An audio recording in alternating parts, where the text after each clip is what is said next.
Hey all எல்லோரும் எப்படி இருக்கீங்க? எல்லோரும் ரொம்ப நல்லா இருக்கீங்கன்னு நம்புகிறேன். Welcome back to our channel. இன்றைக்கி இந்த வீடியோவில் என்னோடய டியூஸ்டே ரொட்டீன் தான் உங்களோட ஷேர் பண்ணியிருக்கேன்.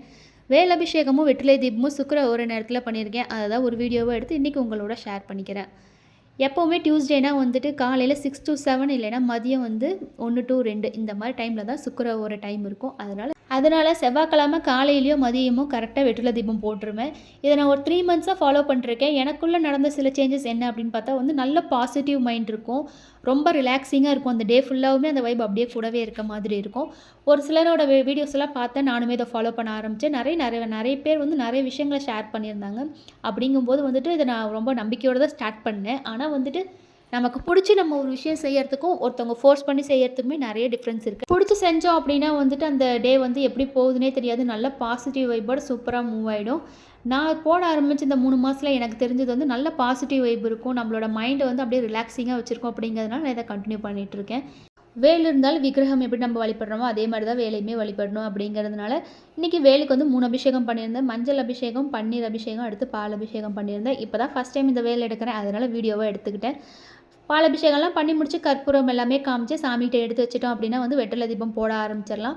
மோஸ்ட்டாக என்னோட டைம் 1 to 2 தான் டியூஸ்டேயில் வெற்றிலை தீபம் போடுறதுக்கு. காலையில் செய்யும்போது கொஞ்சம் அவசரமாக செய்கிற மாதிரி இருக்கும். ஆனால் மதியம் செய்யும்போது ரொம்ப ரிலாக்ஸிங்காக பொறுமையாக டைம் எடுத்து செய்யலாம். கந்த சஷ்டி கவசம் படித்து முடிக்கிற வரைக்குமே எனக்கு எந்த ஒரு டிஸ்டர்பன்ஸுமே இல்லாத மாதிரி இருக்கும். அதனால் மோஸ்ட் கன்வீனியன்ட் அப்படின்னு பார்த்தா எனக்கு இந்த மதிய சுக்கிர ஓரை தான். அதனால் மதியமே முடிஞ்ச அளவுக்கு கண்டினியூ பண்ணிக்கிறது. சாமிக்கிட்ட இப்போ எடுத்துகிட்டு வச்சுட்டேன். சாமிக்கு கற்பூரம் எல்லாமே காமிச்சு எடுத்து வச்சாச்சு. இதுக்கப்புறம் தான் வெற்றிலை தீபம் எடுத்து போடணும். வெற்றிலை தீபம் ஒருத்தரும் ஒன்று வேண்டுதல் வச்சு செய்வாங்க. அதே மாதிரி நானும் ஒரு வேண்டுதல் வச்சு செஞ்சிட்ருக்கேன். நமக்கு பிடிச்ச கடவுள்கிட்ட கேட்குறதுல எந்த ஒரு தடையும் இருந்தது கிடையாது. அதனால் என்னென்ன வேணுமோ எல்லாத்தையுமே தாராளமாக அவர்கிட்ட கேட்டுக்கிறது. நடந்து முடிஞ்சதுக்கப்புறம் ஆத்மார்த்தமாக நன்றி சொல்லிக்கிட்டோம் அப்படின்னாலே மனசு ரொம்ப திருப்தியாக இருக்கும். இன்றைக்கி வெற்றிலை தீபம் போடுறதுக்கு எல்லாமே கரெக்டாக ரெடி பண்ணி எடுத்து வச்சாச்சு. ஒருத்தரோட எண்ணங்களும் பார்வைகளும் ஒரு மாதிரி வேறுபட்டு இருக்கும். அதனால் நம்மளோட எண்ணங்களோடையும் செய்கைகளோடையும் எல்லாத்தோட பார்வையும் ஒரே மாதிரி இருக்கும்னு நம்ம நம்ப முடியாது. அதனால் நம்மளுக்கு பிடிச்ச வாழ்க்கையை நம்மளுக்கு பிடிச்ச மாதிரி நம்ம செஞ்சுட்டு போயிட்டே இருக்கலாம். அடுத்தவங்களோட தாட்ஸை நம்ம மைண்டுக்குள்ளே விட்டோம் அப்படின்னா ஸ்ட்ரெஸ் ஈஸியாக நம்ம லைஃப்குள்ளே வந்துடும். அதனால் நம்மளுக்கு பிடிச்சதை நம்மளுக்கு தெரிஞ்சதை நல்லபடியாக செஞ்சுட்டு நம்ம கடவுளை கும்பிட்டு போயிட்டே இருக்கலாம். வீட்டில் சாம்பிராணி காமிக்கிறது ரொம்பவுமே நல்ல விஷயம். அதனால் நான் செவ்வாய்க்கிழமையும் வெள்ளிக்கிழமையும் இந்த மாதிரி தேங்காய் தொட்டி எல்லாமே சேர்த்து வச்சுருப்பேன். அதை நல்லா காய்ச்சி விட்டுட்டு சாம்பிராணி உதுத்து ரெடி பண்ணி வச்சு அனல் நல்லா வந்தோடனே நம்ம வீட்டில் செஞ்சு வச்சுருக்க சாம்பிராணி தூவிட்டோம் அப்படின்னா வீடு ஃபுல்லாக மனமாக இருக்கும். அன்றைக்கி நாள் ஃபுல்லாகவுமே அந்த ஸ்மெல்லை நம்மளால் ஃபீல் பண்ண முடியும். சாமி கும்பிடும்போது நல்லா புகை மூட்டமாக இருந்து சாமி கும்பிட்டோம் அப்படின்னாலே ஒரு நல்ல பாசிட்டிவ் வைப் கிடைக்கிற மாதிரி இருக்கும். அதனால செவ்வாய்க்கிழமையும் வெள்ளிக்கிழமையும் தவறாமல் இந்த மாதிரி சாம்பிராணி போட்டுக்கிறது.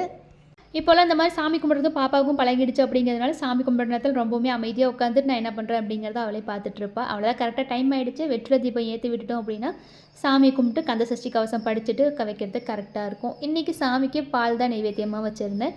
பாலில் நாட்டு சக்கரையும் ஏலக்காவும் கலந்து வச்சுருக்கேன். ஒரு நாள் ஒரு மாதிரி செய்வேன். முடிஞ்ச அளவுக்கு பால் தான் வைப்பேன். என்றைக்காவது ஒரு நாள் தான் ஏதாவது சக்கரை பொங்கல் இல்லைன்னா தினை மாவு அந்த மாதிரி வைக்கிற மாதிரி இருக்கும்.